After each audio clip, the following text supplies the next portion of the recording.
Hi guys, Mrs. Hanson here to do today's phonics lesson. It is Thursday's lesson 163, page 325 to 326. So grab that and let's get started. All right, so on the top, the remember box, a dictionary is a book that contains a list of words and information about each word. Remember, dictionaries give the definition, okay?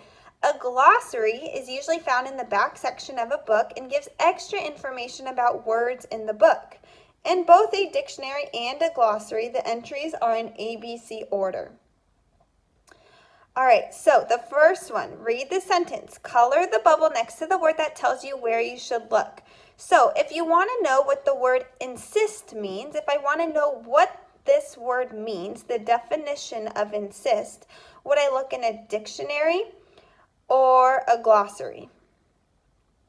I would look in a dictionary, right? Because I want to know the definition. I want to know the meaning. If you need to know if the word ravine is a noun, would I look in the dictionary or the glossary?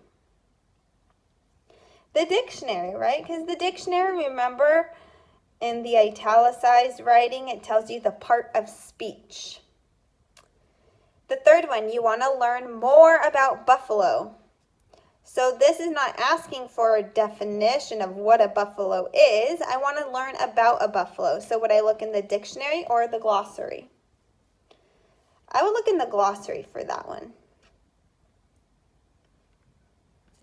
And the last one, you want to learn more about something you read in a book. Would I look in the dictionary? Am I defining a word, or am I looking up something to give me more information? I would look in the glossary. Number 2, read the sentence, draw a line between the subject and the predicate, underline the subject once and the verb twice. You guys are pros at this. We've been doing this for a long time. So Jaden's puppy chewed Dad's new shoes. What is my noun? What is my subject in this sentence? My main subject. It is the puppy. And what did the puppy do? Which word is my verb? Chewed. So where does my up and down line go? Between puppy and chewed, because this is my subject, Jaden's puppy. And what did the subject do? He chewed Dad's new shoe. The second one, Lillian and Avery planned a birthday party for their little sister.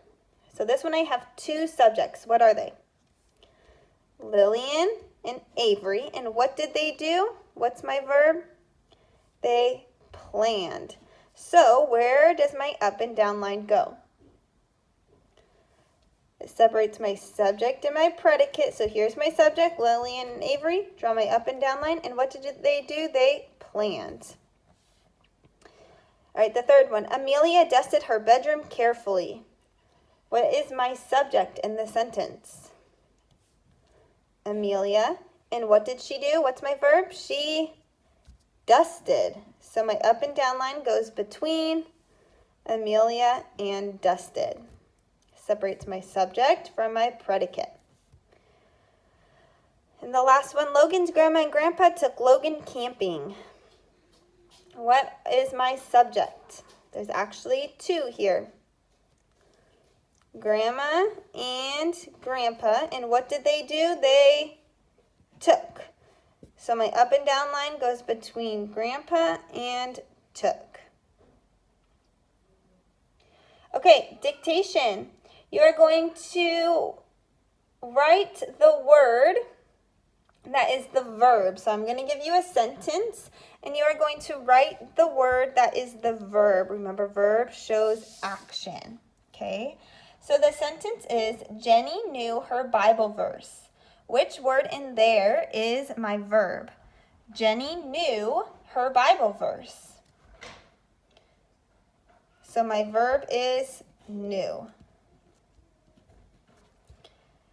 The second one, Mrs. Edlund planned a class party. Mrs. Edlund planned a class party. Which word is my verb? Mrs. Edlund planned a class party. What is my action in there? She planned. The third one, Andrew brought cupcakes. Andrew brought cupcakes. Write my verb on the third line. Andrew brought cupcakes. My verb is brought. Shows action. And my last one, Daniel read many books last summer. Daniel read many books last summer. Which word is my verb? Daniel read many books last summer. Read. All right, let's flip it to the back. Go over the seat work side. Oops. Okay, it says read the sentence. Draw a vertical line between the subject and the predicate. Underline the subject once and the verb twice. We just did this on the front, so this should be super easy for you guys.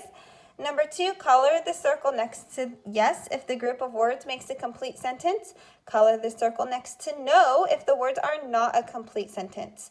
So remember, in order for something to be a complete sentence, it needs to have a subject and a predicate, right? If I just said Mrs. Hanson walked, that would be a sentence, right? But if I just said Mrs. Hanson, that's not a complete sentence because it doesn't say what Mrs. Hanson did, right? So subject and predicate. Okay. Use proofreader marks to add punctuation and show which letter should be capitalized. So remember, here's your proofreader reminders. 3 lines if something needs to be capitalized, and use the little caret if it's missing something. Okay. So here's the first one. The snow. What should all beginning of sentences have? A capital letter. So we're going to put 3 lines under the T to capitalize the T. All right, guys, hope you have a wonderful rest of your Thursday. I will chat with you tomorrow. Bye-bye.